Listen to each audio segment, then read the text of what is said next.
9வதாக பீமன். மகாபலி அனுமனின் தந்தையான வாயுதேவரே பீமனின் தந்தையுமாவார். பீமன் சிறுவயதில் நாகலோகத்தில் அமிர்தத்தை அருந்தி 10,000 யானைகளுக்கு சமமான சக்தி பெற்றவன். துவாபர யுகத்தில் பலம் வாய்ந்த வீரர்களான ஜராசந்தன், பகாசுரன், கீச்சகன் போன்ற வீரர்களையும் கொன்றான் பீமன். அதை தவிர்த்து அனைத்து கௌரவர்களையும் குருச்சேத்திர யுத்தத்தில் கொன்று குவித்தான் பீமன்.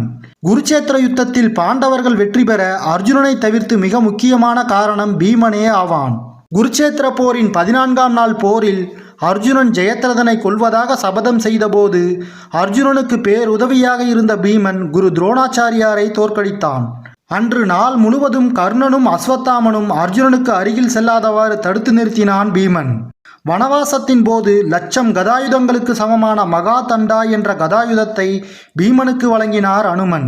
அதை கொண்டே 100 கௌரவர்களை கொன்று தன் சபதத்தை நிறைவேற்றினான் பீமன்.